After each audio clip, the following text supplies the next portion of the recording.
Merhaba arkadaşlar, örgü kanalıma hoş geldiniz. Erkek bebekler için hem kolay hem de çok güzel bir tığ işi bebek kazağı yaptım. Bugün bunun anlatımını sizlerle paylaşmak istiyorum. Kazağın örgüsü çok kolay arkadaşlar. Ön bölümü modelli yaptım. Arka bölümü düz yaptım bakın. Bir sıra trabzan, bir sıra sık iğne yaptım arka bölümde. Ben bu renk ile erkek bebek için yaptım. Siz isterseniz farklı renkler kullanarak aynı modeli kız bebekleriniz için de yapabilirsiniz. Ben bugün bu kazağı 6-12 aylık bir bebek için yaptım. Ama siz istediğiniz yaş aralığında çocuklarınız için yapabilirsiniz. Yeni doğan bebek için de yapabilirsiniz. 5, 6, 7, 8 her yaş çocuklarınız için ve yetişkinler için de yapabilirsiniz. Bu kazağı iki parça halinde örüyoruz arkadaşlar. Ön bölümü ve arka bölümü ayrı ayrı örüyoruz. Yanlardan ve omuz bölümünden birleştiriyoruz. Yapacak olduğunuz çocuğunuzun büyüklüğüne göre bu başlama zincir sayısını daha fazla veya daha az yapabilirsiniz. Bu başlama sayısını yapacak olduğunuz çocuğun gövde genişliğine göre ölçün. Elde ettiğiniz sayıyı ikiye bölün. Yarısını ön bölüm, yarısını da arka bölüm için başlarsınız. Ben iki renkli kullandım arkadaşlar. Ana renk olarak bu ipliği kullandım. Laco Astra markalı bir iplik. Kullandığım iplik üzerinde 100 gram iplikte 330 metre var. %100 premium akrilik bir iplik arkadaşlar. Renk numarasını soranlar için de 257. Bu iplikten bir adet iplik kullandım. Tam bitti arkadaşlar. Bu renk iplik bitti. Onun için yaka, kol ve lastik bölümünde beyaz renkli iplik kullandım. Eğer siz aynı renk yapmak isterseniz 1,5 adet ipliğe ihtiyacınız var. Tığ olarak da bakın bu tığı kullandım arkadaşlar. 5 numara 3 milimetre tığ. Elimin sıklığına göre ben bu tığı, bu ipliği kullandım ve çok sıkı olmadığı için elim arkadaşlar başladığım sayıyla bu ölçüde bir kazak elde ettim. Bitmiş olarak size ölçülerini de söylüyorum. Başlamadan önce fikriniz olsun. Bakın gövde genişliğini buradan ölçüyorum. 27 santimetre. Bu 27 santimetre bir yaş bebek gövde genişliğidir arkadaşlar. Standart ölçüde bir bebek genişliği.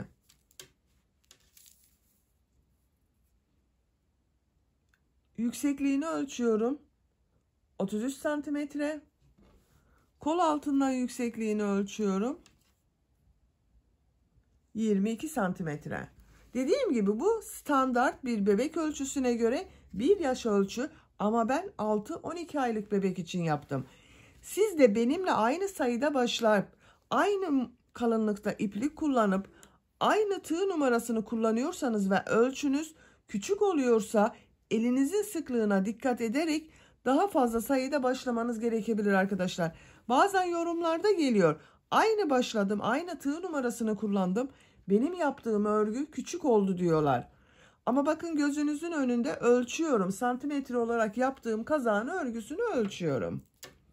Malzemelerini söyledik, ölçülerini verdim. Hazırsanız hep birlikte bu güzel kazağın örgüsüne başlayalım. Örgü kanalıma abone değilseniz abone olmayı unutmayın lütfen. Örgü kanalıma abone olmak ücretsiz. Örgü kanalıma ücretsiz abone olup orada bulunan zil şeklinde dokunarak açık yaparsanız kanalıma video yüklediğim zaman ilk önce size bildirim gelir. Örgülerimden herkesten önce sizin haberiniz olur. İzlediğiniz videolarıma beğeni ve yorumlarınızı da yaparsanız çok sevinirim arkadaşlar. Hepinize kolay gelsin. İyi çalışmalar.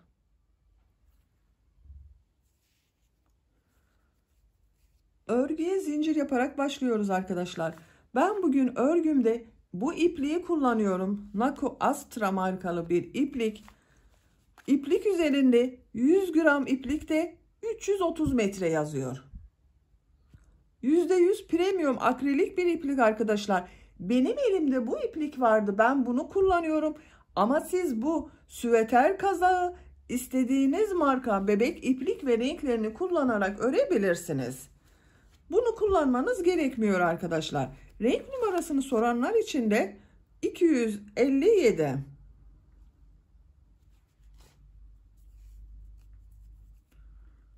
Tığ olarak da 3 milimetre tığ kullanıyorum. Yumuşak olsun diye çok küçük numaralı tığları tercih etmiyorum ben arkadaşlar. Tığ işi örgüler biraz küçük numaralı tığ kullanırsanız çok sert olur. Eliniz de sıkıysa 3,5 milimetrelik tığ kullanırsanız daha iyi olacaktır.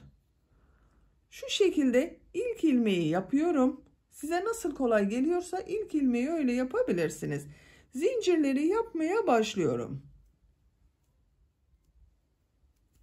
56 zincir yaptım arkadaşlar. Bakın çok sıkı zincir yapmadım. Bu zincirleri çok sıkı yapmayalım. Bu sırada bu zincirler üzerine trabzan yapacağız. 56 zincirin kaç santimetre olduğunu ölçüyorum.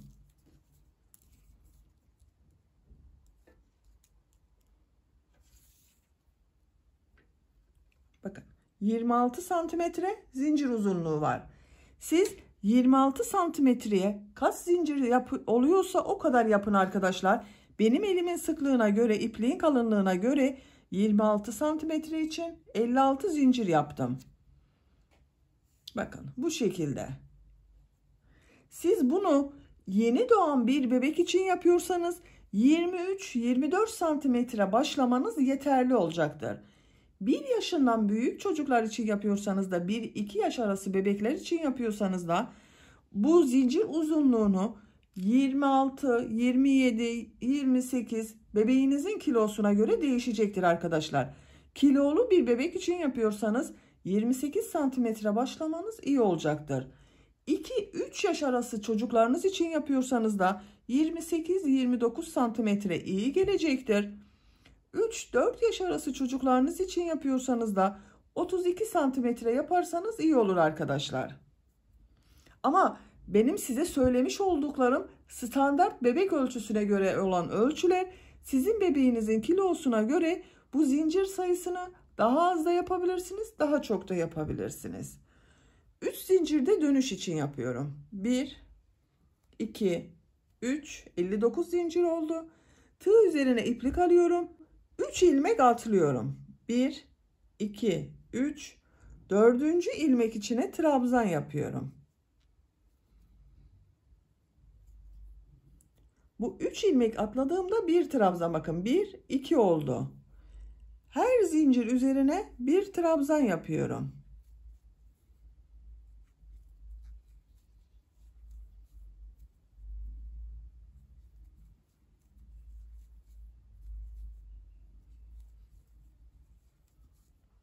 Bakın bu şekilde. Zincirler üzerine trabzanlar yaparak devam edelim. Zincirler üzerine trabzanlar yaparak sıra sonuna kadar tamamladım.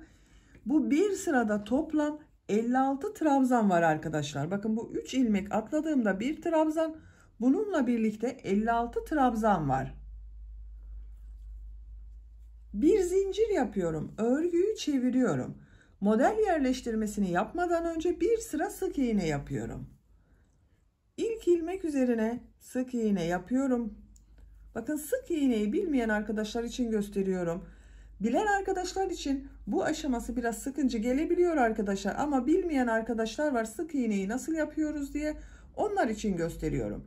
Tığ üzerine ilmek almadan ilmeğe tığ takıyorum. İlmek aldım, çektim. Bakın tığ üzerinde 2 ilmek var.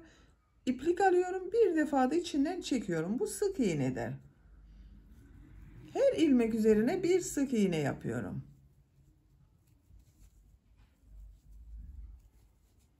Bu şekilde. Sıra sonuna kadar devam edelim. Sık iğne yaparak sıra sonuna kadar tamamladım. Sıra sonunda 3 ilmek atlayarak yaptığım trabzan kaldı bakın. Bu son zincirin üzerine sık iğne yapıyorum. Bakın onun üzerine de bir sık iğne yapmış oldum arkadaşlar.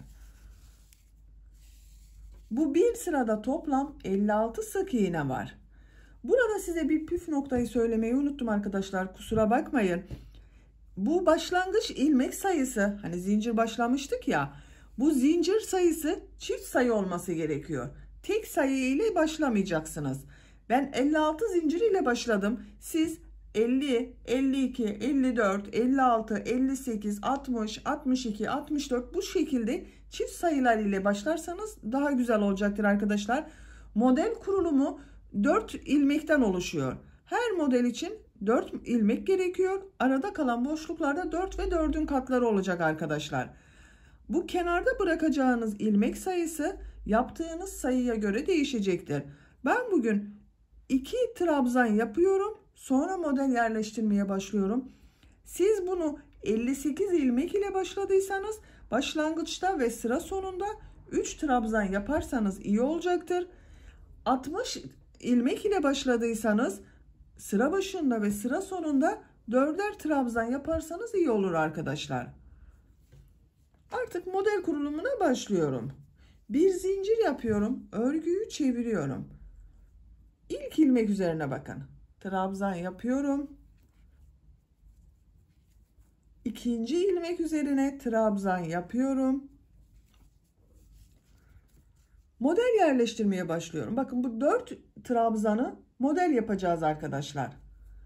Tığ üzerine 2 defa iplik doluyorum. Bakın 1 2 1 2 trabzanı atlıyorum. Üçüncü trabzanı şu şekilde boşluktan alıyorum. Üçlü trabzan yapıyorum. Uzatıyorum bakın. 1 2 3 üçlü trabzan yaptım. Tığ üzerine 2 defa iplik doluyorum. Yanında bulunan bakın diğer trabzanı da aynı şekilde bu şekilde boşluktan aldım. 3 defa da çıkarıyorum. Bakın 2 ilmekten çıkardım. 2 ilmekten çıkardım. 2 ilmekten çıkardım. Üçlü trabzan yaptım. Burada 2 trabzanı atladım. Şimdi bu 2 trabzanı yapacağız. Tığ üzerine 2 defa iplik doluyorum.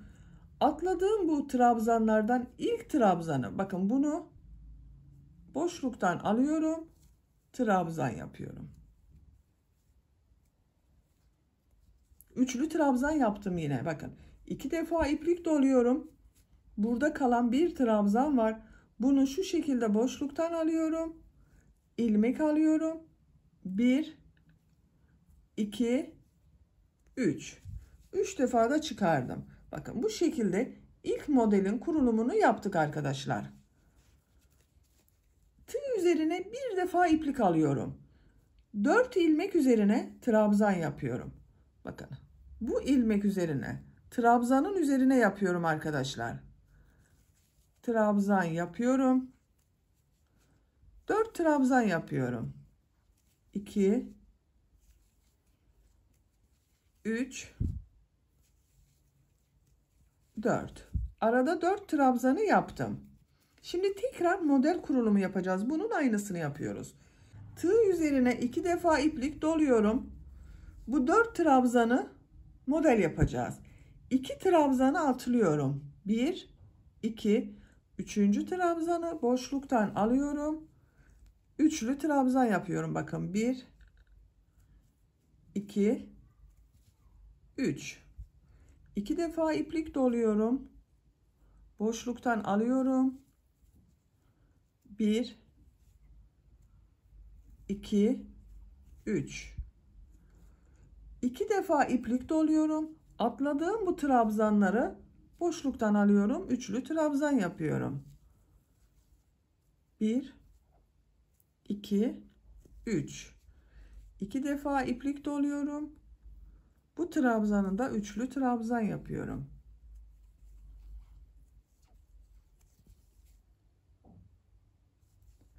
Tığ üzerine bir defa iplik alıyorum. Bu 4 trabzanın üzerine trabzan yapıyorum. 1 2 3 4. Bakın. 2 model kurulumunu yaptık arkadaşlar. 4 trabzandan sonra bu 4 trabzanı model kurulumu yapacağız. Diğer 4 trabzanın üzerine trabzan yapacağız. Tekrar 4 trabzanı model kurulumu yapacağız. Bu şekilde modelleri yaparak sıra sonuna kadar devam edelim. Modelleri yerleştirerek sıra sonuna kadar geldim. Sıra sonunda bakın 2 ilmek kaldı arkadaşlar. Bu 2 ilmek üzerine de birer defa trabzan yapıyorum.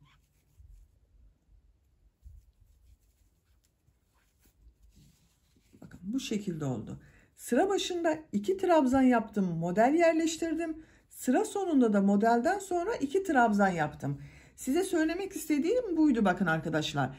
56 trabzan ile başladım. Bu şekilde kenarlarda 2 trabzan oldu. Siz 58 trabzan ile başladıysanız bu kenarlarda 3 trabzan olacaktır.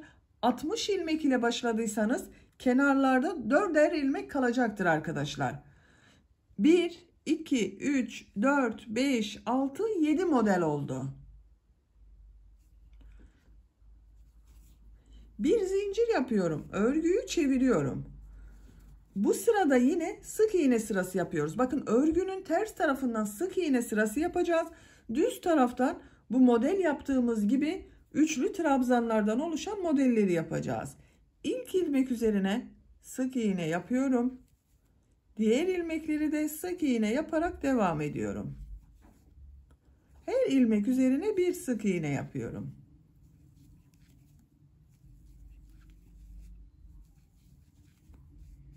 Bu şekilde bakın düz görüntüsü böyle. Sıra sonuna kadar devam edelim. Sık iğneler yaparak sıra sonuna kadar tamamladım.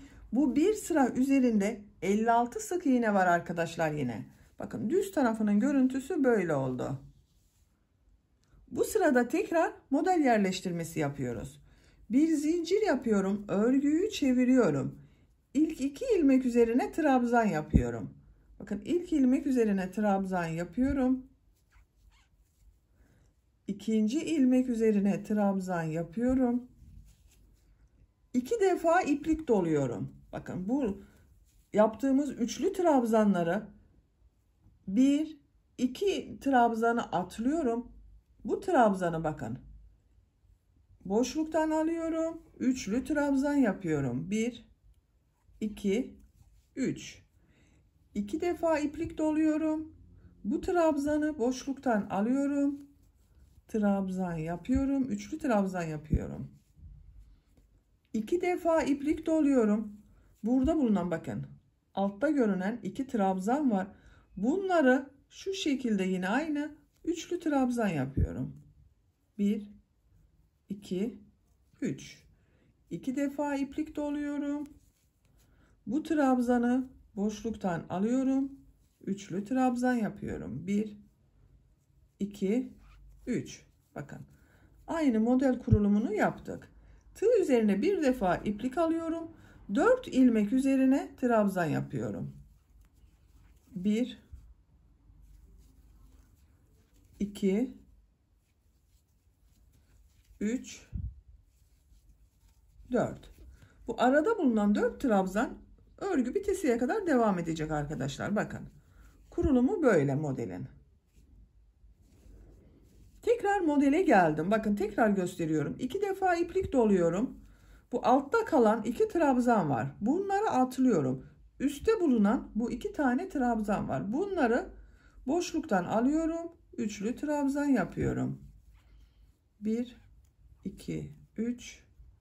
2 defa iplik doluyorum. Boşluktan alıyorum. Üçlü trabzan yapıyorum. 2 defa iplik doluyorum. Bu altta görünen bakın 2 trabzan var atladığımız. Bunları boşluktan alarak üçlü trabzan yapıyorum.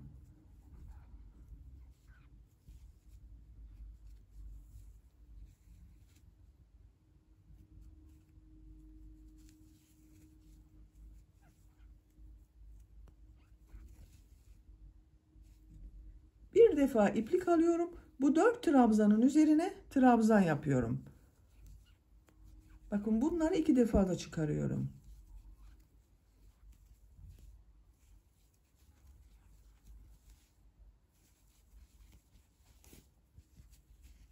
Bakın arkadaşlar. Görüntüsü böyle oluyor.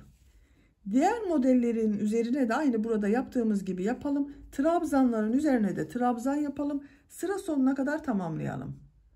Modelleri yaparak sıra sonuna kadar tamamladım. Sıra sonunda bakın yine 2 trabzan yaptım. Bir zincir yapıyorum. Örgüyü çeviriyorum. Sık iğne sırasındayız. Bakın örgünün ters tarafından sık iğne yapıyorum. İlk ilmek üzerine sık iğne yapıyorum. Diğer ilmekleri de sık iğne yaparak devam ediyorum.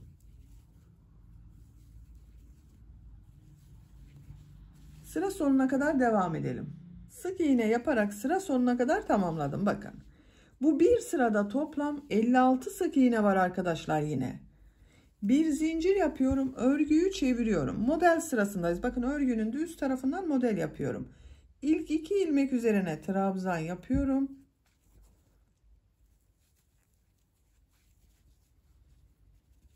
Bu trabzanları bakın 2 defa iplik doluyorum. Bu altta kalan 2 trabzan var. Bunları atlıyorum. Yüksekte görünen bakın bu 2 trabzanı üçlü trabzan yapıyorum.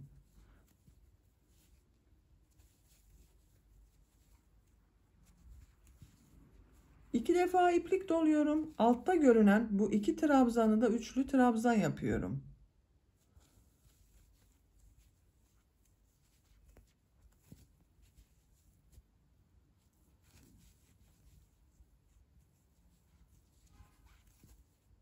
Bir defa iplik doluyorum. Bu 4 trabzanın üzerine trabzan yapıyorum. 1 2 3 4. Bakın. Model anlaşılmıştır arkadaşlar. Bu şekilde devam ediyor. Örgünün ters tarafından sık iğneler yapıyoruz.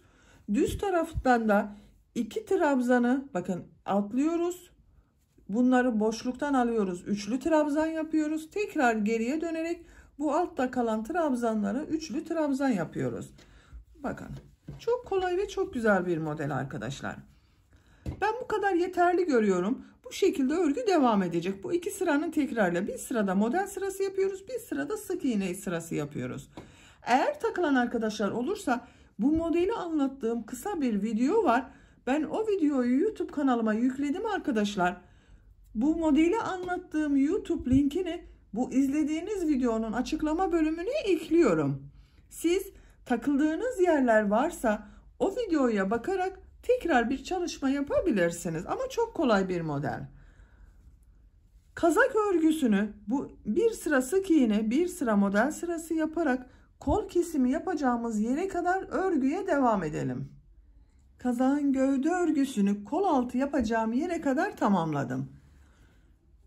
Kaç sıra yaptığımı sayıyorum. Trabzan sıralarını sayıyorum arkadaşlar. Yani model sırasını bakın. 1, 2, 3, 4, 5, 6, 7, 8, 9, 10, 11, 12, 13, 14 model sırası yaptım. Santimetre olarak da ölçüyorum. 19 santimetre yükseklik var. Benim yapacağım ölçü için yeterli. Siz biraz uzun istiyorsanız bir sıra daha model sırası yapabilirsiniz. Bir sıra gidip bir sırada sık iğne yapabilirsiniz. Buradan itibaren her iki taraftan kol kesimi yapıyorum. Bir zincir yapıyorum. Örgüyü çeviriyorum. Kol kesimini bu başlangıçta ilmek kaydırma yaparak yapıyorum. Sıra sonunda da boş bırakacağız arkadaşlar. Bu ilk ilmeği atlıyorum. Bakın bir kesme yapıyorum. İkinci ilmeğe ilmek kaydırma yapıyorum. 2 3 4 4 kesmeyi yaptım. Bu ilmek üzerine trabzan yapıyorum. Diğer ilmekleri de trabzan yaparak yapıyorum. Bakın bu modeli yapmıyoruz artık. Bunu boş bırakacağız. Diğer modeli yapacağım buraya kadar trabzanlar yaparak devam ediyorum.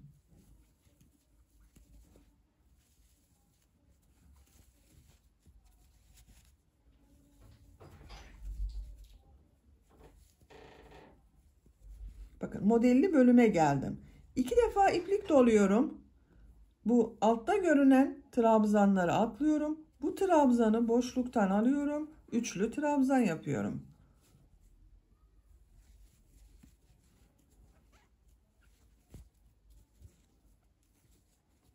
İki defa iplik doluyorum. Altta görünen bu trabzanlara dönüyorum.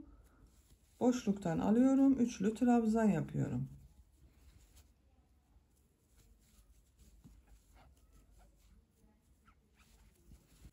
Modeli yaptık. 4 ilmek üzerine trabzan yapıyorum. Bu şekilde. Böyle devam edelim arkadaşlar. Bakın sıra sonunda 4 ilmek kalasıya kadar sıraya devam edelim. Sıra sonunda 4 ilmek kalasıya kadar tamamladım. Bakın 1, 2, 3, 4. Modelden sonra da 1, 2, 3, 4, 5, 6 trabzan yaptım. Sıra başında da bakın kesme yapmak için ilmek kaydırması yaptım 4 tane. Burada da 1, 2, 3, 4, 5, 6 trabzan yaptım. Eşit oldu arkadaşlar.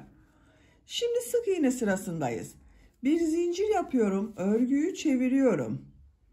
Bu ilk ilmeği atlıyorum. Bakın kesme yapıyorum. İkinci ilmek üstüne sık iğne yapıyorum. Diğer ilmekleri de sık iğne yaparak devam ediyorum. Sıra sonunda 2 ilmek kalasıya kadar devam edelim. Sıra sonunda 2 ilmek kalasıya kadar sık iğneleri yaptım. 2 ilmeği birlikte yapıyorum bakın. Kesme yapıyoruz. Tek ilmek yapıyorum 2 ilmeği. Bu şekilde oldu arkadaşlar. Bu bir sıra üzerinde toplam 46 sık iğne var. Kesmeler yaptık bakın iki taraftan. Birinci sırada 4 ilmek kesmesi yaptık. İkinci sırada sık iğne sırasında da bir burada bir burada 5 burada 5 burada kesme yaptım. Toplam 10 kesme yaptık. Bir sırada 46 ilmek var. Model sırasındayız. Bir zincir yapıyorum. Örgüyü çeviriyorum. Kol tarafından kesmeleri bitirdik. Artık yaka kesimine başlıyoruz. Yaka kesimi yapabilmek için ortayı buluyorum arkadaşlar. Bir sırada 46 ilmek var. 23 bir tarafta, 23 bir tarafta kalacak. Sayıyorum bakın. 2, 4, 6, 8, 10, 12, 14, 16, 18, 20, 22, 23. 23.'den sonra bakın araya işaret takıyorum. 23 burada, 23 burada ilmek var.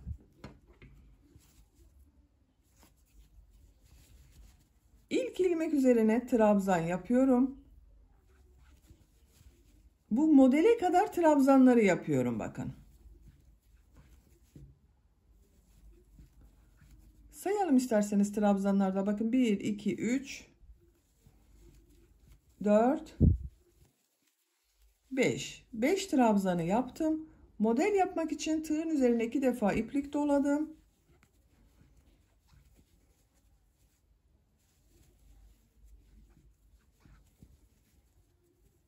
Üçlü trabzanları yapıyorum bakın.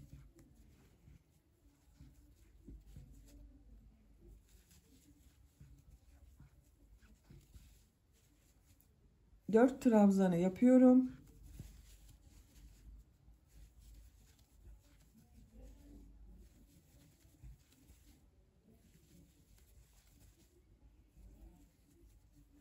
Model yapıyorum.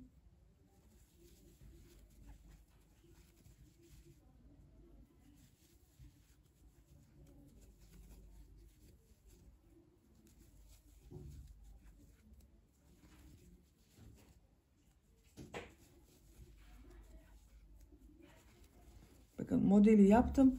Burada 4 trabzanın üzerine trabzan yapıyorum.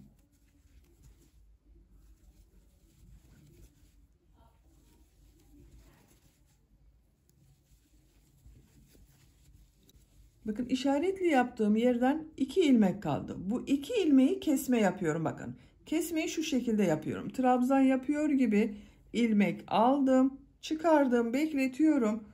Tekrar tığın üzerine iplik aldım. Bu ilmeğe trabzan yapıyor gibi çektim. Hepsini birlikte çekiyorum. Bakın 2 ilmeği tek ilmek yaptım, kesme yaptım. Bir zincir yapıyorum, örgüyü çeviriyorum. Sık iğne yapıyorum. Bakın ilk ilmeği atlıyorum. Kesme yapıyorum. İkinci ilmeğe sık iğne yapıyorum. Diğer ilmekleri de sık iğne yaparak devam ediyorum. Sıra sonuna kadar sık iğne yaptım. Sıra sonunda bakın kesme yapmadım arkadaşlar. Bu şekilde oldu. Bir zincir yapıyorum. Örgüyü çeviriyorum. Model sırasındayız. İlk ilmek üzerine trabzan yapıyorum. Diğer ilmekleri de trabzan yapıyorum. 5 trabzan yapıyoruz. Bu 5 trabzan örgü bitesiye kadar devam edecek artık arkadaşlar. Kesme yapmıyoruz başka. 5 trabzanı yaptım. Modeli yapıyorum.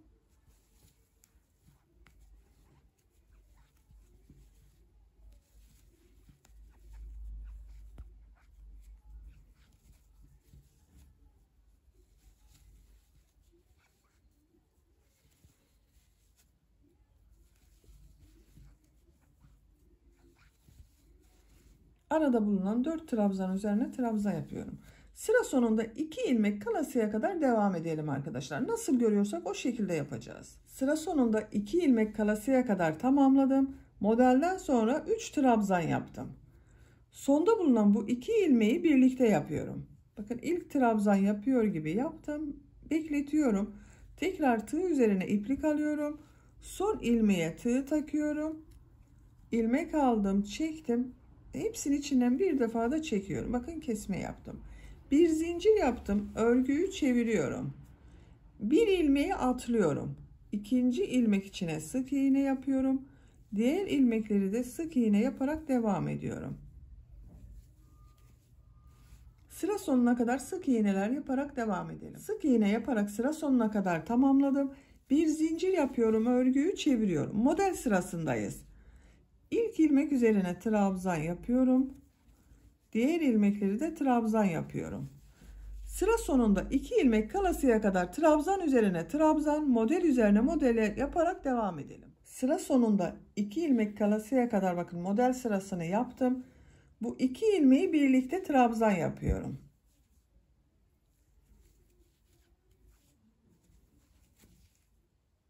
Bakın ön taraftan her sırada kesme yapıyoruz arkadaşlar. Bir zincir yapıyorum, örgüyü çeviriyorum. İlk ilmeği atlıyorum. İkinci ilmek içine sık iğne yapıyorum. Diğer ilmekleri de sık iğne yaparak devam ediyorum. Sıra sonuna kadar devam edelim. Sık iğneleri sıra sonuna kadar tamamladım. Bir zincir yapıyorum, örgüyü çeviriyorum. Trabzan sırası ve model sırasını yapıyoruz. Bakın ilk ilmekleri trabzan yapıyorum. Model üzerine model, trabzan üzerine trabzan yapıyorum. Bu sıra sonunda 2 ilmek kalasıya kadar devam edelim. Sıra sonunda 2 ilmek kalasıya kadar bakın yaptım. En son modeli yaptım. Modelden sonra burada 2 ilmek kaldı arkadaşlar.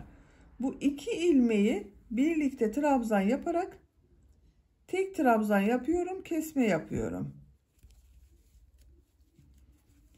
Bu yakadan her sırada kesme yapıyoruz arkadaşlar. Siz isterseniz videoyu izlemeden kesmeler yaparak devam edebilirsiniz. Ama yorumlardan bu şekilde yaka kesimlerinde niye yarıda bıraktınız diye çok sorular geldiği için her sırayı göstermek istiyorum ben. Sıkılan arkadaşlar bu sırayı bu şekilde eksiltmeler yaparak devam edebilirsiniz videoyu izlemeden. Bir zincir yapıyorum, örgüyü çeviriyorum. İlk ilmeği atlıyorum, bir ilmek atlıyorum. Sık iğne sırası olarak ikinci ilmeğe başlıyorum bakın. Sıra sonuna kadar devam edelim. Sıra sonuna kadar tamamladım. Bir zincir yapıyorum, örgüyü çeviriyorum. Yine trabzan üzerine trabzan, model üzerine model yapıyorum. Sıra sonunda 2 ilmek kalasıya kadar devam edelim. Sıra sonunda 2 ilmek kalasıya kadar dedim arkadaşlar ama bakın modele kadar yaptım. Model üzerine model, trabzan üzerine trabzan yaptım. Bu modelde şaşırmamak için bunu üzerini düz yapıyorum. 2 ilmek üzerine trabzan yapıyorum. Son 2 ilmeği kesme yapıyorum bakın. Bir zincir yapıyorum, örgüyü çeviriyorum. Bir ilmek atlıyorum. İkinci ilmeğe sık iğne yapıyorum. Sıra sonuna kadar devam edelim. Sıra sonuna kadar tamamladım. Bakın kol tarafındayım. Bir zincir yapıyorum, örgüyü çeviriyorum. İlk ilmek üzerine trabzan yapıyorum. Trabzan üzerine trabzan, model üzerine model yapalım. Sıra sonunda 2 ilmek kalasıya kadar devam edelim. Yaka tarafında 2 ilmek kalasıya kadar bakın yaptım arkadaşlar. Bu son 2 ilmeği birlikte trabzan yapıyorum.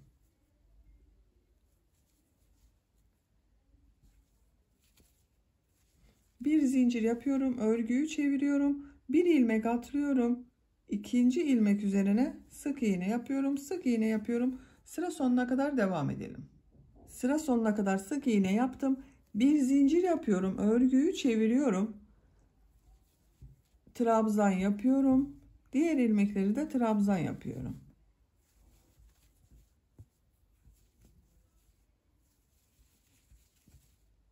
Bakın artık ön bölümde tek model kaldı arkadaşlar. Tek model olarak devam ediyoruz.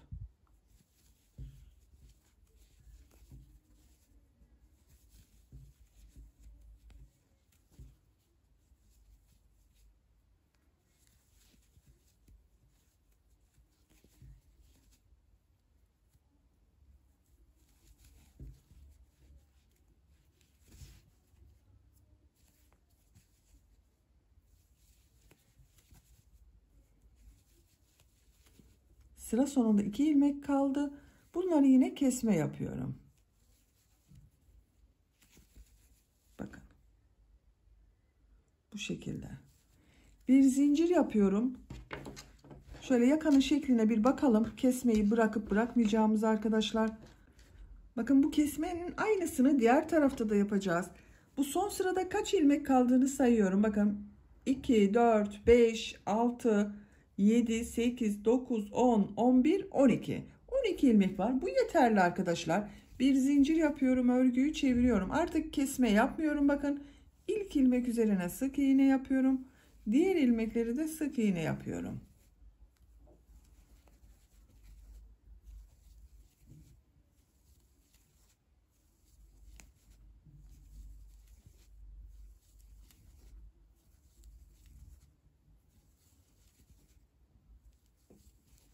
Bu bir sırada toplam 12 sık iğne var.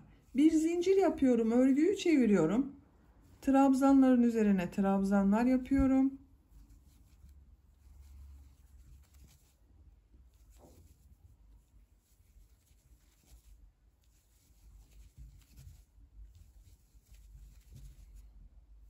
Modeli geldim. Bakın modelin üzerine model yapıyorum yine.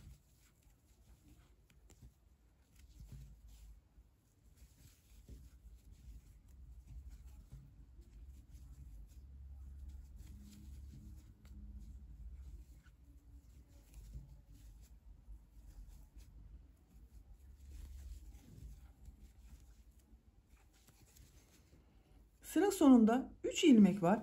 3 ilmek üzerine trabzan yapıyorum. Bakın kesme yapmıyorum sıra sonunda.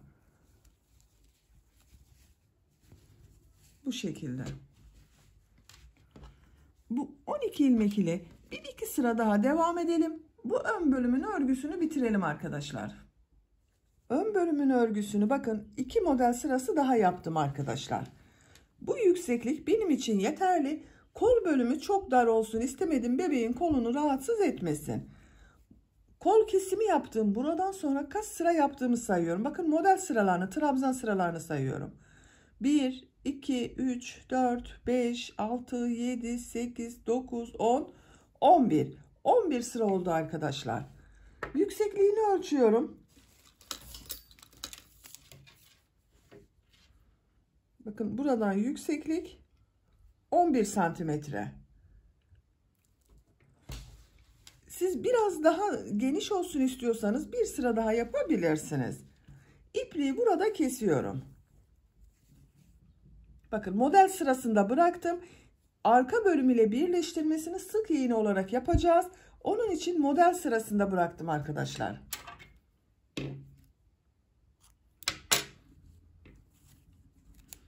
Şimdi ön bölümün diğer tarafını yapalım. Diğer tarafın örgüsüne bu yaka kesimi yaptığımız buradan başlıyoruz. Bakın bunu bu şekilde geldim. Buradan geriye döndüm.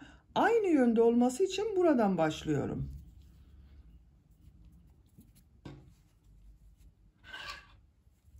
Bu işaret yaptığım yerden başlıyorum. Bunu çıkartayım, daha rahat hareket ederiz. Bakın. Bu ön bölümü bu ilmekte bitirdim. Onun yanında bulunan ilmekten ipliği bir defa bağlıyorum. Bir ilmek yapıyorum. 2 zincir yapıyorum. İpliği tığ üzerine alıyorum. İkinci ilmekten trabzan yapıyor gibi bakın aldım. Bir defa da çıkartıyorum. Bunu tek ilmek yaptık bakın. Diğer ilmekler üzerine trabzan yapıyorum. Modellerin üzerine model yapacağız.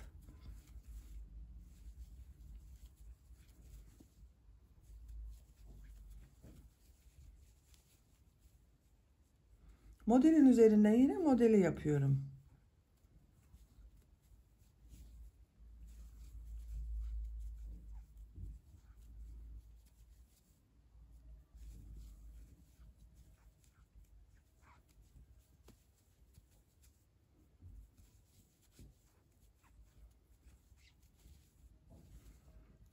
Trabzanların üzerine trabzan yapıyorum. Sıra sonuna kadar devam edelim. Model sırasını sıra sonuna kadar tamamladım.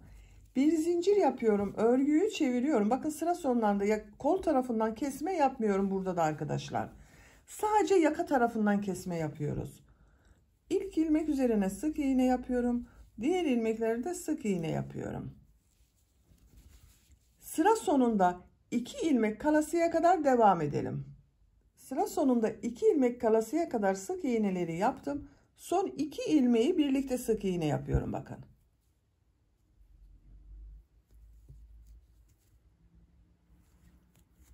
İki ilmeği tek ilmek şekline dönüştürdüm. 2 zincir yapıyorum, örgüyü çeviriyorum. Bakın burada tekrar kesme yapacağız arkadaşlar. Bu ilmeği atlıyorum. İkinci ilmekten trabzan yapıyorum. Burada bir kesme yaptım.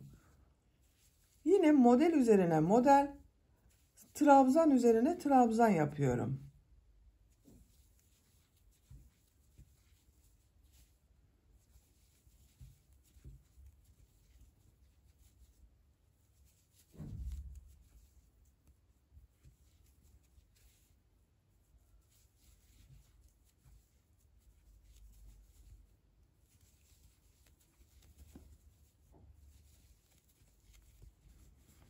Bu şekilde. Sıra sonuna kadar devam edelim. Bir zincir yapıp geriye dönelim. Sık iğne yapalım. Burada yine kesme yapacağız arkadaşlar. 2 ilmek kalasıya kadar sık iğneler yaparak buraya kadar devam edelim. Model sırasını sıra sonuna kadar tamamladım. Bir zincir yaptım. Geriye döndüm. Bakın yaka tarafından 2 ilmek kaldı arkadaşlar. Bu 2 ilmeği birlikte sık iğne yapıyorum. 2 zincir yapıyorum. Örgüyü çeviriyorum. Bu ilmeği atlıyorum. İkinci ilmeğe trabzan yapıyorum. Bakın bu atlama yaptığımız için eksiltme yapıyoruz, kesme yapıyoruz. Bakın model bölümüne geldim. Bir trabzandan sonra model bölümüne geldim. Bu yaka tarafından her sırada kesme yapıyoruz arkadaşlar. Bu iki bakın trabzan atlıyorum, modelimi yapıyorum.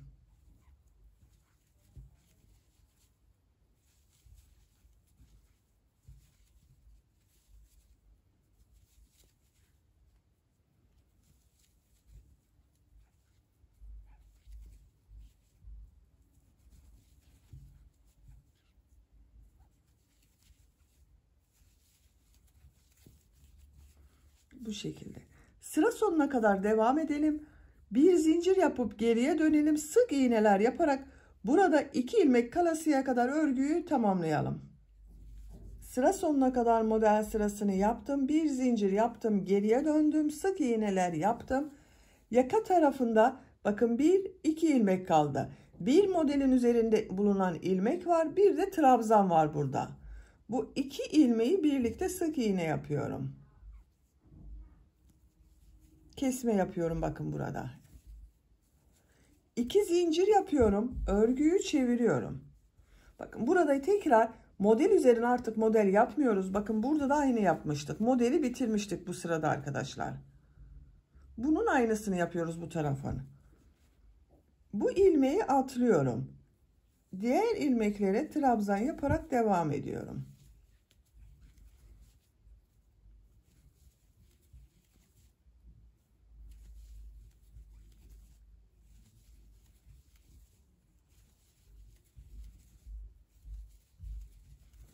Kaç trabzan olduğunda sayalım bakın. 1, 2, 3, 4, 5, 6, 7 trabzan var. Model yapıyoruz.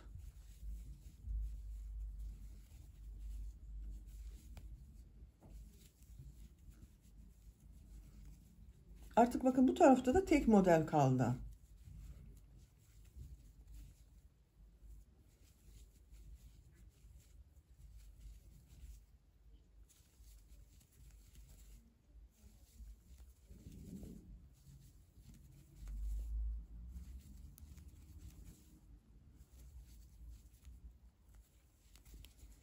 Sıra sonunda bir zincir yapıyorum, örgüyü çeviriyorum, sık iğne yapıyorum.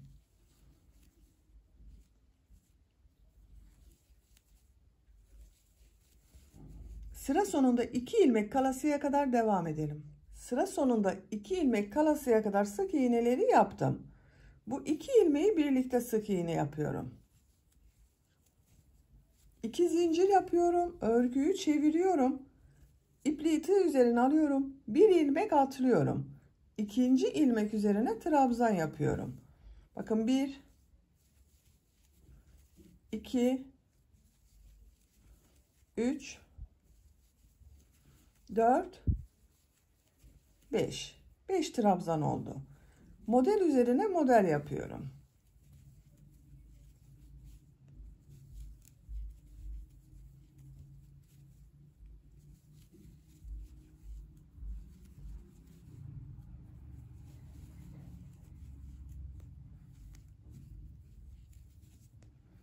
Diğer ilmekler üzerine trabzan yapıyorum.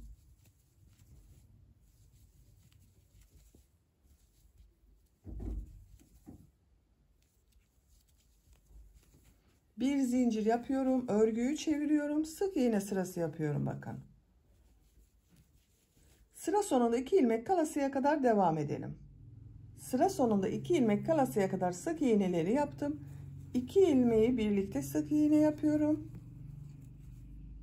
2 zincir yapıyorum, örgüyü çeviriyorum. Bir ilmek atlıyorum, ikinci ilmeğe trabzan yapıyorum. Bakın 1 2 3 trabzan yaptım. Model yapıyorum.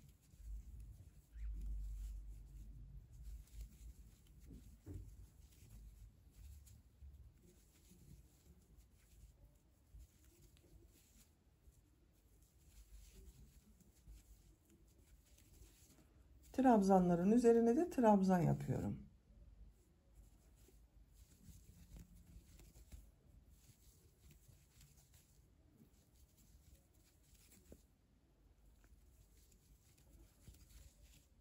Kol tarafında bir zincir yapıyorum, örgüyü çeviriyorum, sık iğne yapıyorum. Artık kesmeler yapmayacağız arkadaşlar. Bakın, ilmek sayısını yapalım. 2 4 5 6 7 8 9 10 11 12 ilmek kaldı. Bu sayıyla artık örgüye devam edeceğiz. Sık iğneler yaparak sıra sonuna kadar devam edelim. Kesme yapmayacağız. Onu görün istiyorum. Sıra sonuna kadar tamamlayalım. Sıra sonuna kadar sık iğneleri yaptım. Son ilmek içine de bir sık iğne yapıyorum. Bakın, kesme yapmadım artık. Bir zincir yapıyorum. Örgüyü çeviriyorum. Kesme yapmayacağımız için burada bir zincir yaptım arkadaşlar. Bu ilk ilmek içine trabzan yapacağız çünkü bakın. İlk ilmek içine trabzan yapıyorum. Diğer ilmekleri trabzan yapıyorum. Bakın, sıra başında yaka tarafından 3 trabzan yapıyoruz. Burada da aynı şekildeydi. Modelden önce yaka tarafında 3 trabzan yaptık. Modelden sonra 5 trabzan yaptık. Burada da aynısı olacak. Burada yanlış yapmayın. 3, 2 veya 4 bırakmayın. Burayla aynı görüntüsü olması gerekiyor. Bundan sonra bu trabzan sırasını yaparken dönüşlerde 2 zincir değil, bir zincir yapalım. Bu ilk ilmek içine trabzan yapalım. Bu yakanın örgüsünde bunu kaç sıra yaptıysanız aynı sıra sayısınca kesme yapmadan aynı sayı ile 12 ilmek ile örgüsüne devam edelim. Bu ön bölümün örgüsünde 11 model sırası olarak tamamladım arkadaşlar. Bakın, bunu kol tarafından 11 sıra yaptım. Bu da aynı şekilde oldu bakın. 1 2 3 4 5 6 7 8 9 10 11. Yine model sırası yaptığım sırada bitirdim. Sık iğneyi yapmadım. İpliği kesiyorum.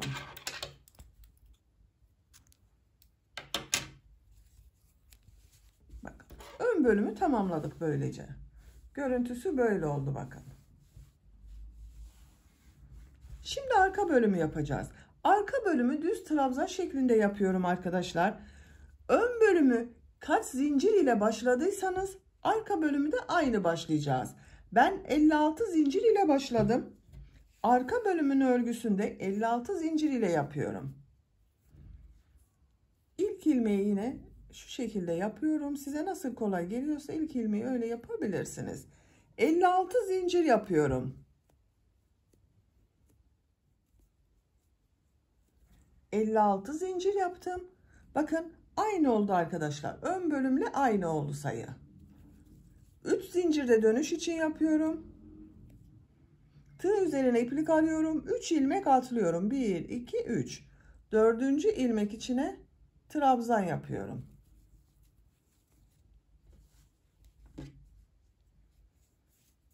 Diğer ilmekler üzerinde trabzan yaparak devam ediyorum. Zincirler üzerine trabzanlar yaparak devam edelim. Zincirler üzerine trabzanları yaptım. Bu bir sırada 56 trabzan var arkadaşlar. Bir zincir yapıyorum, örgüyü çeviriyorum, sık iğne yapıyoruz.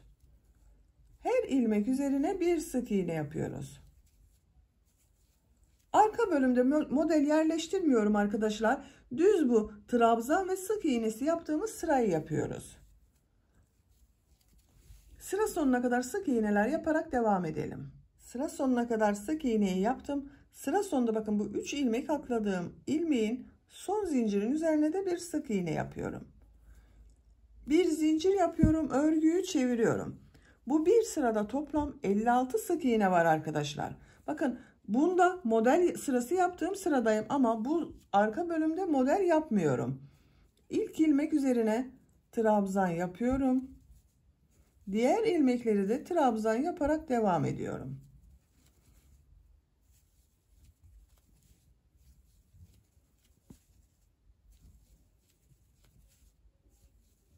Bakın model yerleştirmesi yapmıyorum arkadaşlar.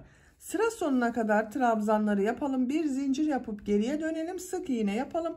Bu şekilde devam edecek. Siz bu kol altına kadar kaç sıra yaptıysanız arka bölümün örgüsünde aynı sıra olarak tamamlayalım gelelim. Arka bölümün örgüsünü bir sıra trabzan sırası, bir sıra sık iğne, bir trabzan, bir sık iğne sırası yaparak kol altı yapacağım yere kadar tamamladım. Kaç sıra yaptığımı sayıyorum. Trabzan sıralarını sayıyorum arkadaşlar. Bakın 1, 2, 3, 4, 5, 6, 7, 8, 9, 10, 11, 12, 13, 14. 14 sıra yaptım. En son sırada bir sıra sık iğne yaptım. Ön bölümde de aynı yapmıştım bakın. 14 model sırası yani trabzan sırası yaptım. Sık iğneden sonra ilmek kaydırma yaparak kol kesimlerine başladım. Arka bölümde de aynısını yapıyoruz. Bir zincir yapıyorum, örgüyü çeviriyorum. Her iki taraftan kol kesmesi yapacağız. İlk 4 ilmeği ilmek kaydırma yapıyorum. Bir ilmek atlıyorum. İkinci ilmekten ilmek kaydırma yapıyorum. Bakın bir atladım, bu 2, 3, 4. 4 ilmek kaydırma yaptım. Bir zincir yapıyorum. İpliği tığ üzerine alıyorum. Diğer ilmekler üzerine trabzan yapıyorum.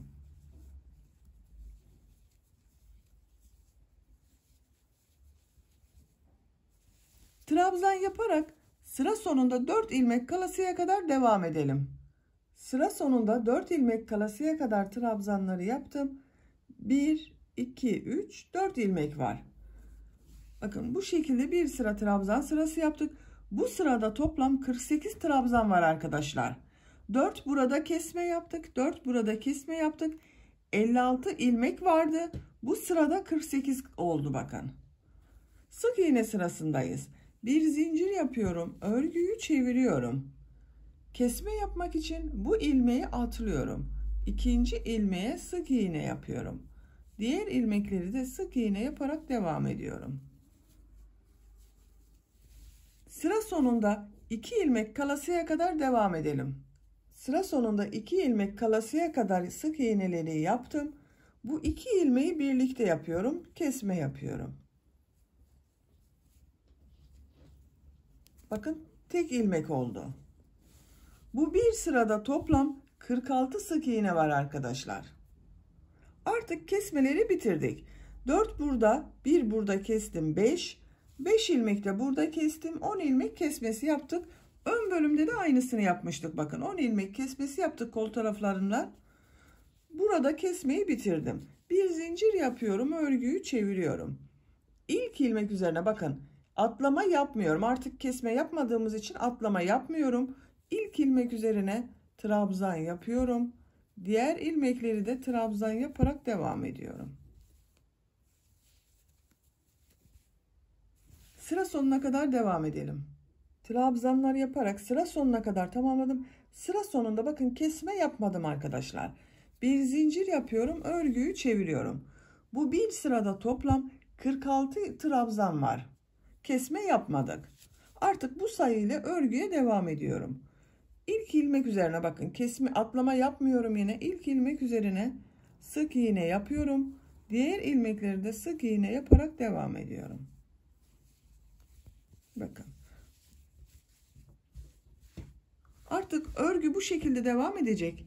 Bu ön bölümde kol bölümünü kaç sıra yaptıysanız arka bölümünde kol bölümünü aynı sıra olarak tamamlayalım gelelim. Bir sıra trabzan sırası yapıyoruz, bir sıra sık iğne yapıyoruz arkadaşlar. Arka bölümün örgüsünü bu kol kesimi yerden sonra 11 trabzan sırası olarak yaptım arkadaşlar. Bakın sık iğne yaptığım sıra değil, trabzan sırası. Ön bölümü de bakın buradan sonra modelleri trabzan sırasında yapıyorduk. 11 model sırası yaptım. Burada da 11 trabzan sırası yaptım. Sayıyorum bakın. 1, 2, 3, 4, 5, 6, 7, 8, 9, 10, 11. Şu şekilde bakın yerleştirelim. Daha güzel görünür. Bakın. Yükseklik aynı oldu. Buradan itibaren ön ile arka bölümü birleştireceğiz. Omuz bölümlerini ilk önce birleştiriyorum.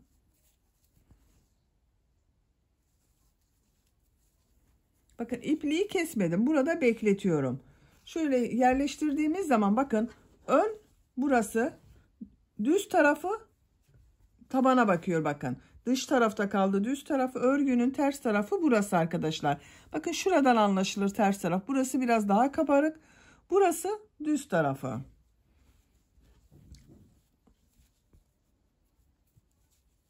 Burada bakın ön bölümü tersine çeviriyorum şu şekilde.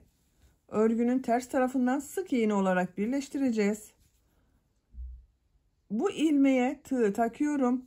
Karşıdan da bu ilk ilmeğe bakın kol tarafından ilk ilmek. Kol tarafından birleştiriyoruz. Kol tarafından ilk ilmeğe tığ taktım, çektim. Tığ üzerinde bulunan ilmekten de çekiyorum. Bakın ilmek kaydırma yaptım, burayı birleştirdim. Bir zincir yapıyorum bakın. Aynı ilmeğe ve karşıdan ilk ilmeğe tığ takıyorum. Sık iğne yapıyorum. İkinci ilmeğe tığ takıyorum. Karşıdan da ikinci ilmeğe tığ taktım. Sık iğne yapıyorum. İlmekler karşılıklı gelecek şekilde sık iğne yapıyorum.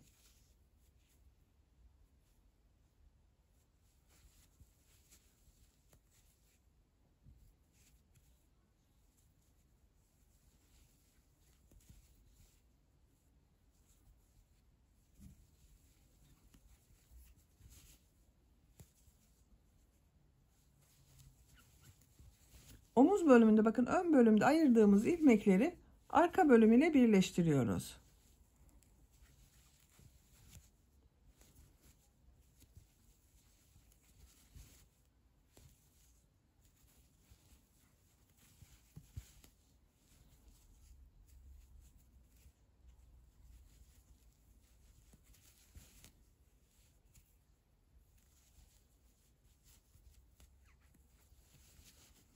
son ilmekleri birleştiriyorum.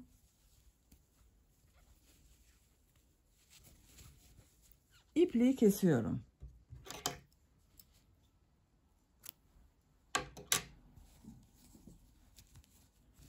Bakın birleştirdiğimiz yere bir bakalım arkadaşlar. Bakın omuz bölümünün birleştirme yaptığımız yer böyle oldu. Sık iğne sırası yaptık, birleştirdik. Düzgün bir görüntü oldu. Diğer tarafı da birleştirelim. Bakın yine kol tarafından başlıyorum. Şu şekilde. İlk ilmeğe tığ takıyorum. Karşıdan da ilk ilmeğe tığ taktım. Buradan bir ipliğin ucuyla ilmek yapıyorum. Bir zincir yaptım, sağlamlaştırdım. Aynı ilmeğe sık iğne yapıyorum. Yine karşılıklı ilmekleri alarak sık iğne yapıyorum bakın.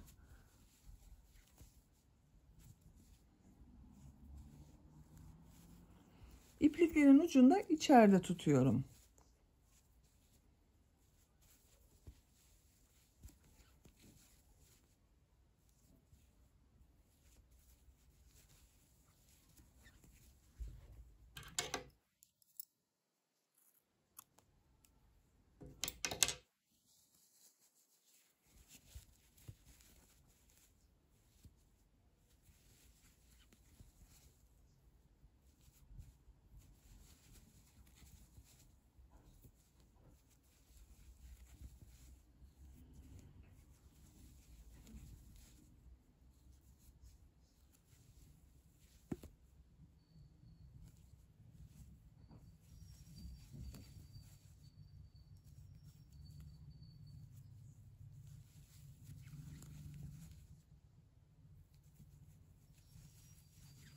Bakın son ilmeğe kadar yaptım. İpliği kesiyorum.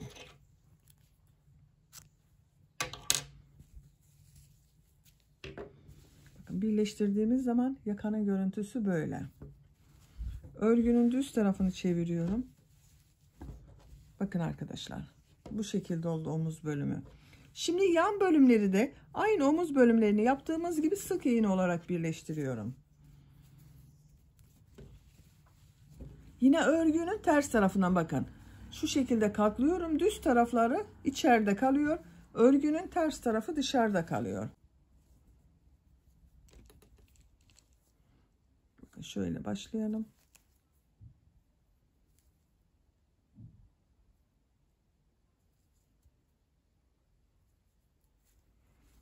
Karşıdan da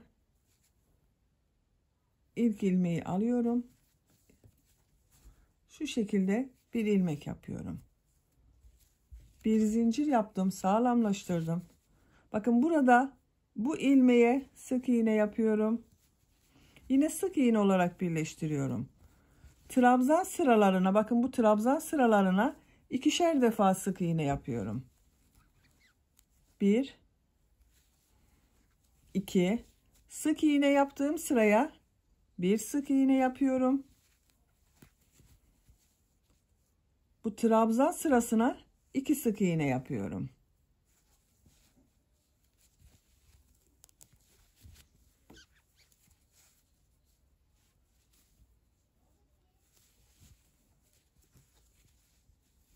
Sık iğne yaptığım sıraya bir sık iğne yapıyorum.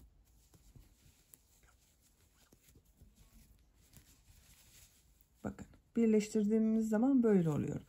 Bu kol altına kadar sık iğneler yaparak devam edelim.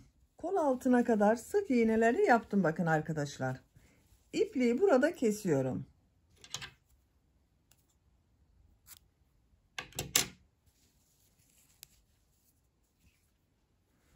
Düz tarafının görüntüsüne bakalım. Bakın örgünün birleştirme yaptığımız düz tarafın görüntüsü böyle. Bakın sıraları kaydırmamaya dikkat ettim arkadaşlar.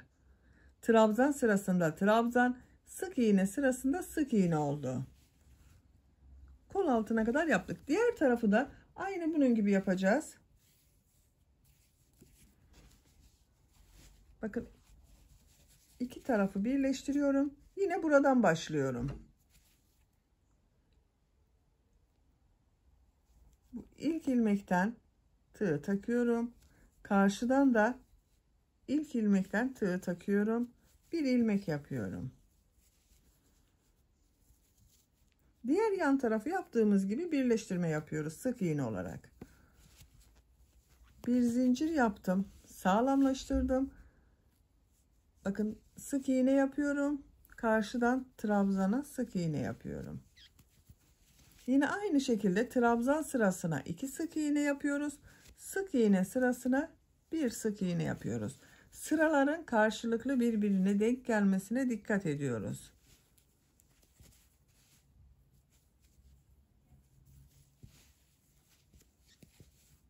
Bu şekilde kol altına kadar devam edelim. Diğer yan tarafta da sık iğneler yaparak kol altına kadar tamamladım. İpliği kesiyorum.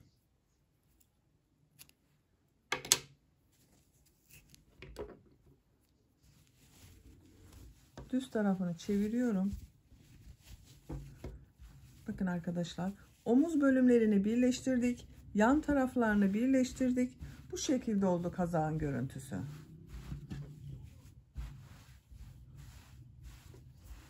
Şimdi yaka örgüsünü yapalım. Yaka örgüsünü bir düz bir ters örgüler yapacağız. Ama bir sıra sık iğne yapmak istiyorum ben arkadaşlar, daha düzgün görünsün diye. Bakın şuradan omuz bölümünde bulunan bu ilmekten bir defa ipliği bağlıyorum. İlmek yapıyorum. Sık iğneler yapıyorum. Şu şekilde. Trabzan sırasına 2 sık iğne yapıyorum. Sık iğne sırasına 1 sık iğne yapıyorum. Bakın bu trabzan sırasına da 2 sık iğne yapıyorum. 1 sık iğne yapıyorum. Trabzan sırasına 2 sık iğne yapıyorum. Bu şekilde yakanın çevresinden bir sıra sık iğne yaparak başladığım yere kadar devam edelim. Yakanın çevresinde bir sıra sık iğneler yaptım. Başladığım yere kadar tamamladım. Bakın son ilmek ile burada yaptığım bu ilk ilmeği ilmek kaydırma yaparak sırayı birleştiriyorum. Ben ipliği burada kesiyorum arkadaşlar. Bir yumak iplik burada bitti. Bakın bir yumak iplikten elimde bu kaldı. Başka iplik yok. Bu aynı renkten. Onun için yakanın çevresini, kol çevresini ve etek ucunu, lastik örgülerini farklı renk ile yapmak istiyorum. Ben bugün bu şekilde bir beyaz kullanıyorum. Siz eğer ipliğiniz var ise ikinci yumak iplik ile yaka çevresini, kol çevresini ve bu etek ucunda yapacak olduğumuz lastik örgüsünü kendi rengiyle devam edebilirsiniz. Ben beyaz renk ile devam ediyorum. İpliği kesiyorum.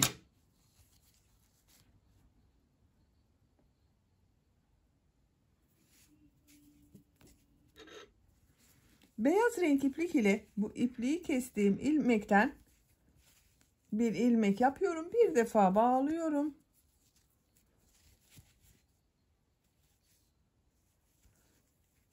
Bir ilmek yaptım. 2 zincir yapıyorum.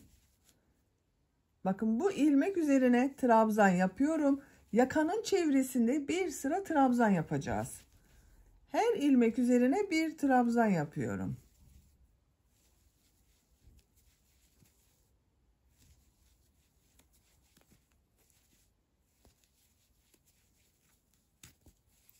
Bakın bu şekilde. Bu yaka ortasına kadar devam edelim. Trabzanlar yaparak bu yaka ortası yaptığım yere kadar geldim. Bakın arkadaşlar şöyle gösterelim. Bakın buraya kadar her ilmeğe bir trabzan yaptım. Burada bir V şekli elde etmek için bakın bu bir ilmek kaldı burada. Bir de ortada bir ilmek var. 3 ilmek var. Bakın bir de buradan ilmek var.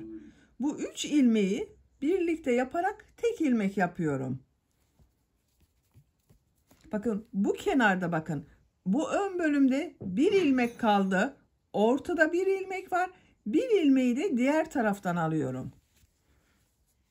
Trabzan yapıyor gibi bakın tığın üzerine iplik aldım. İlmekten ilmek çıkardım. 2 ilmekten çektim. İkinciyi çekmiyorum, bekletiyorum. Tekrar tığın üzerine iplik alıyorum. Ortada bulunan ilmekten ilmek aldım. 2 ilmeği çıkardım. Tığ üzerinde 3 ilmek oldu. Tekrar tığın üzerine iplik alıyorum. Diğer ön bölümden bakın. Yakadan bir ilmek alıyorum. Çektim. 2 ilmekten çektim. Tığın üzerinde 4 ilmek var. Bakın 1, 2, 3 trabzan oldu. Hepsinin içinden bir defa da çekiyorum. Bakın burada tek ilmek oluştu. 3 trabzandan tek ilmek yaptık. Diğer ilmekler üzerine birer defa trabzan yapıyorum.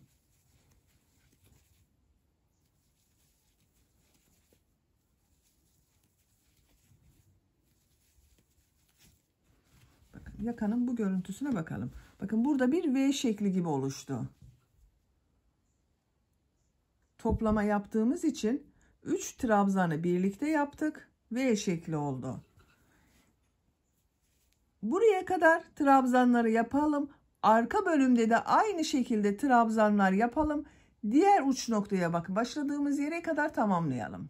Yakanın çevresinde bir sıra trabzan sırası yaptım. Başladığım yere kadar tamamladım arkadaşlar. Bakın son ilmek ile burada yaptığım bu ilk ilmeği ilmek kaydırma yaparak sırayı birleştiriyorum. Burayı birleştirdim. Şekline bakalım yakanın. Bu şekilde oldu bakın arkadaşlar. Görüntüsü böyle. Bu sırada trabzanları bir düz bir ters boşluklardan alarak trabzan yapacağız.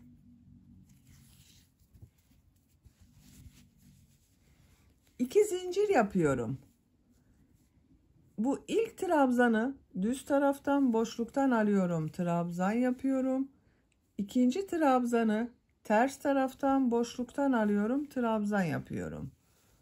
Düz taraftan boşluktan alıyorum, trabzan yapıyorum. Ters taraftan boşluktan alıyorum, trabzan yapıyorum. Bir düz bir ters boşluklardan alarak trabzan yapıyorum.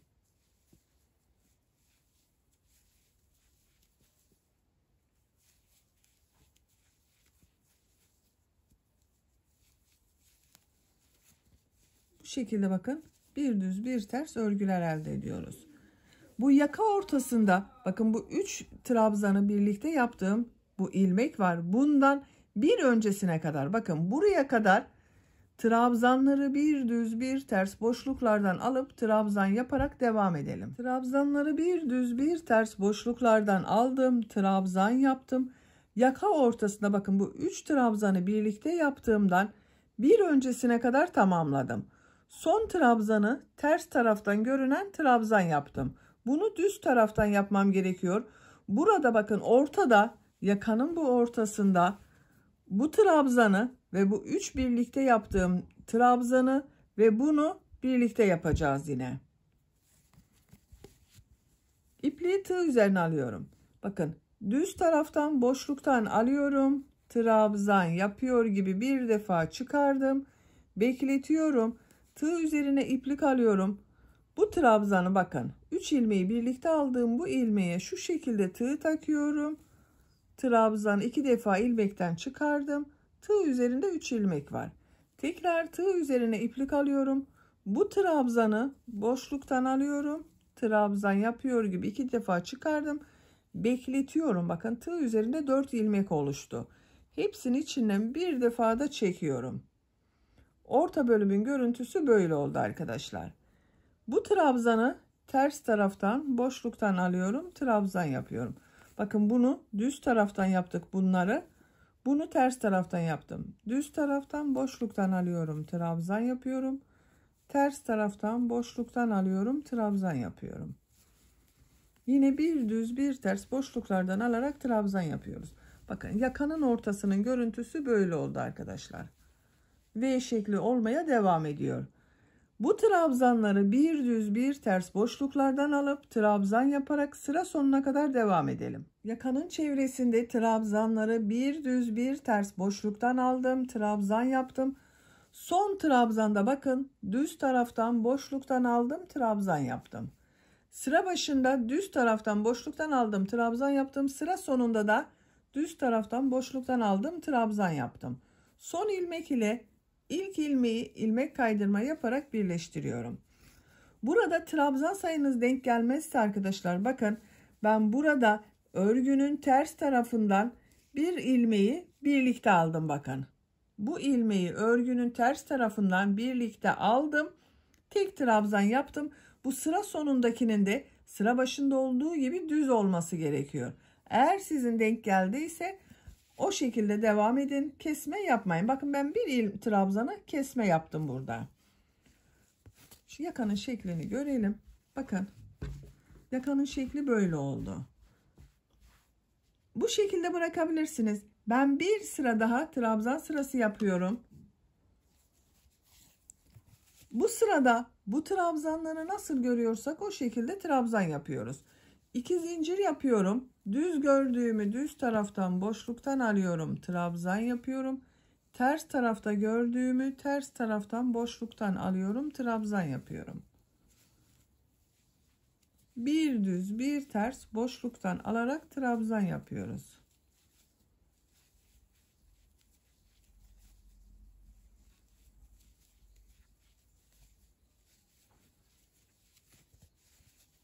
Bu şekilde. Bu ortada bakın. Bu 3 trabzanı birlikte yaptığımdan bir trabzan öncesine kadar devam edelim. Yaka ortasında bakın bu 3 trabzanı birlikte yaptığımdan bir önceki trabzana kadar trabzanları nasıl görüyorsam o şekilde boşluktan aldım, trabzan yaptım. Bakın bu ters tarafta görünen trabzan, bu 3 trabzanı birlikte yaptığım trabzan, bu da ters tarafta görünen trabzan.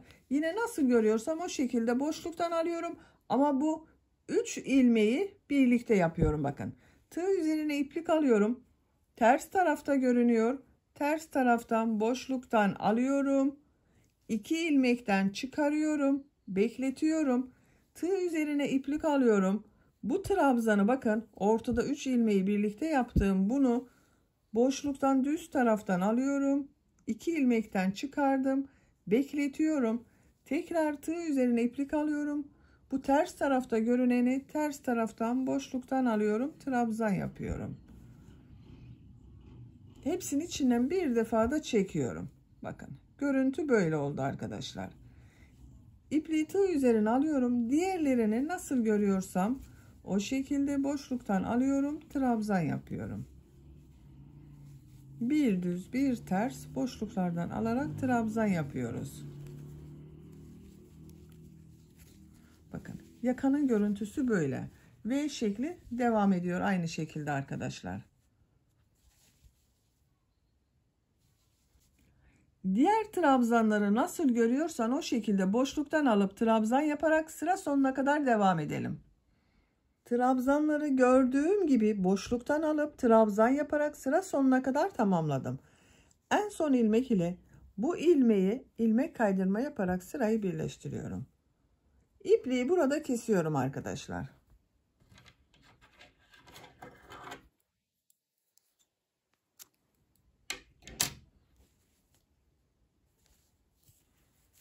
Bakın.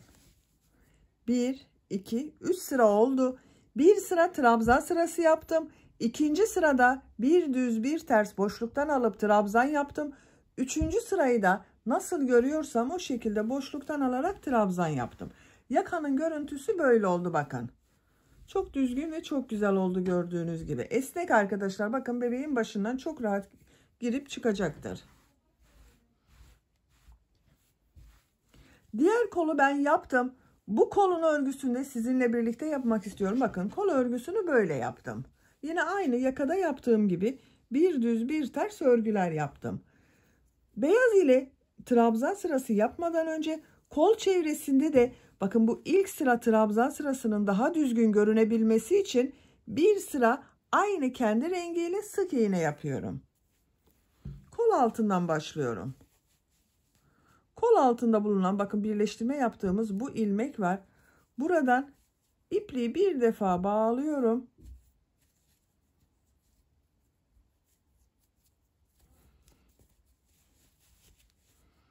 Bir ilmek yapıyorum. Bir zincir yaptım. Sık iğne yapıyorum. Gördüğüm ilmeklere birer defa sık iğne yapıyorum.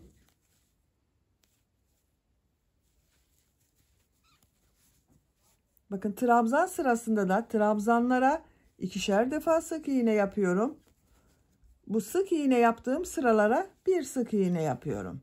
Kol çevresinde sık iğneler yaparak buraya kadar devam edelim. Kol çevresinde sık iğneler yaparak sıra sonuna kadar tamamladım.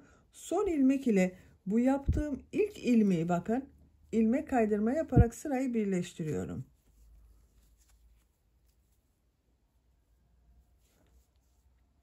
İpliği kestim arkadaşlar burada. Kol çevresinde bir sıra sık iğne yaptık. Şimdi bu sık iğnelerin üzerine trabzan yapacağız. Kol altından başlıyorum yine. Bu ilk ilmek üzerine bakın kol altında bulunan herhangi bir ilmekten başlayabilirsiniz. Hiçbir sorun olmaz. 2 zincir yapıyorum. Trabzan yapıyorum. Her ilmek üzerine bir trabzan yapıyoruz.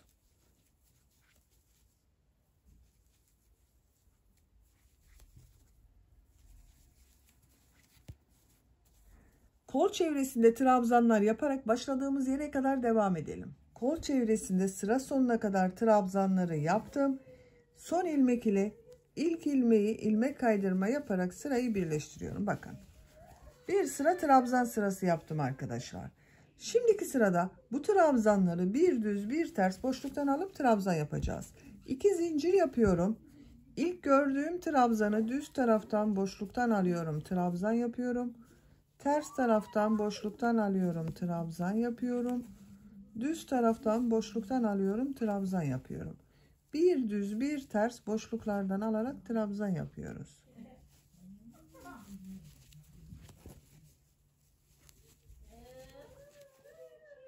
Sıra sonuna kadar devam edelim. Sıra sonuna kadar tamamladım. Son ilmek ile ilk ilmeği ilmek kaydırma yaparak sırayı birleştiriyorum. Bakın arkadaşlar. Bu sırada da trabzanları bir düz bir ters boşluklardan alarak trabzan yaptım. Bir sıra daha bu trabzanları nasıl görüyorsam o şekilde boşluktan alarak trabzan yapıyorum. 2 zincir yapıyorum. Bakın düz görüyorum. Düz taraftan boşluktan alıp trabzan yapıyorum. Ters tarafta görüyorum. Ters taraftan boşluktan alıyorum. Trabzan yapıyorum. Nasıl görüyorsam o şekilde boşluktan alarak trabzan yapıyorum. Sıra sonuna kadar devam edelim. Sıra sonuna kadar yaptığım son ilmek ile ilk yaptığım ilmeği ilmek kaydırma yaparak sırayı birleştiriyorum. Bakın. 1, 2, 3 sıra yaptım. İpliği burada kesiyorum.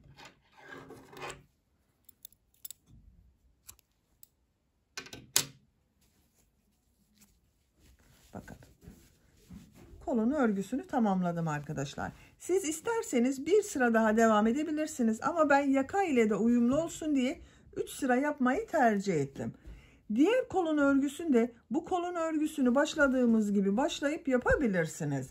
Şimdi bu etek ucunda lastik örgüsünü yapalım. Burada da aynı burada yaptığımız gibi bir düz bir ters örgüler yapıyoruz. Burada düz trabzan sırası yapmayacağız. İlk sıradan itibaren bir düz bir ters örgüler yapacağız. Herhangi bir yan taraftan başlayabilirsiniz arkadaşlar. Nereden istiyorsanız buradan da başlayabilirsiniz. Buradan da başlayabilirsiniz. Birleştirme yaptığım bakın buradan ilmekten ipliği bir defa bağlıyorum.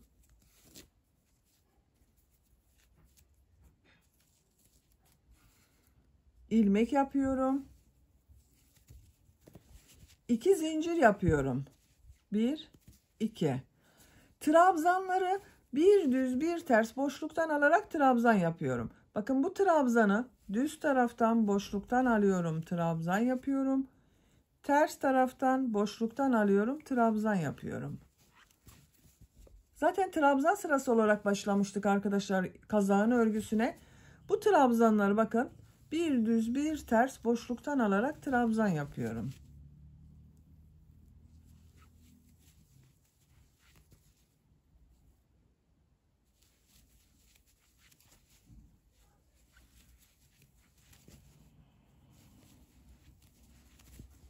Bu şekilde görünüyor.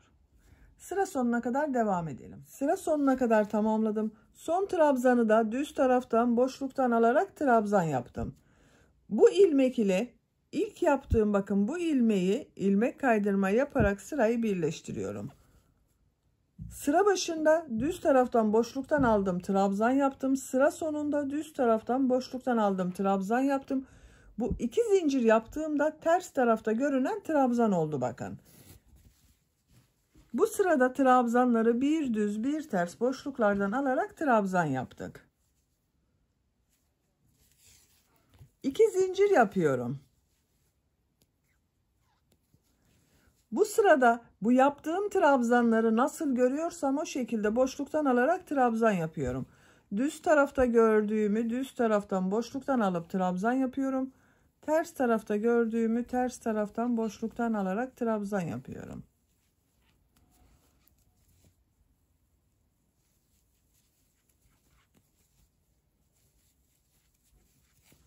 Bu şekilde bakın. Buralarda yaptığımız gibi arkadaşlar aynı. Trabzanları nasıl görüyorsan o şekilde boşluktan alıp trabzan yapalım. Sıra sonuna kadar devam edelim. Sıra sonunda ilmek kaydırma yapalım ve yine nasıl görüyorsan o şekilde boşluktan alarak trabzan yapalım. İstediğiniz kadar sıra sayısını tekrarlayarak bu lastik örgüsünü tamamlayalım gelelim. Lastik örgüsünü 4 sıra olarak tamamladım. Sıra sonunda ilmek kaydırma yaparak birleştirdiğim ipliği kestim arkadaşlar. Sayıyorum bakın. 1, 2, 3, 4. Siz isterseniz bunu 5 sıra olarak yapabilirsiniz. Böylece kazağın örgüsünü de bitirmiş olduk. Bakın hem çok şık hem çok güzel oldu arkadaşlar. Renk olarak da çok güzel oldu. Tam erkek bebek rengi oldu. Ama siz isterseniz aynı modeli kız bebekleriniz için de yapabilirsiniz. Bakın şu şekilde arka görüntüsü de böyle. Çok şık oldu. Bitmiş olarak size ölçülerini söylüyorum. Kol altının buradan gövde genişliğini ölçüyorum. 27 santimetre. Yüksekliğini ölçüyorum. Omuzdan bitmiş olarak tam yükseklik 33 santimetre. Kol altından yüksekliğini ölçüyorum.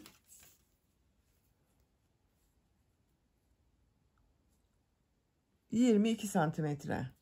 Bu ölçüde 6-12 aylık bebek için güzel olur arkadaşlar. Standart ölçüde 1 yaş bebek için güzel arkadaşlar. Ama ben bunu 6-12 aylık bir bebek için yaptım. Böylece bir örgü anlatımının daha sonuna gelmiş oldum.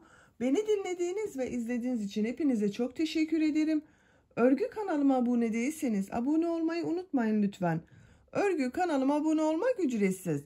Örgü kanalıma ücretsiz abone olup orada bulunan zil şeklinde dokunarak açık yaparsanız kanalıma video yüklediğim zaman ilk önce size bildirim gelir. Örgülerimden herkesten önce sizin haberiniz olur. İzlediğiniz videolarıma beğeni ve yorumlarınızı da yaparsanız çok sevinirim arkadaşlar. Sizlerle yeni örgülerde görüşmek dileğiyle. Hoşça kalın, sevgiyle kalın.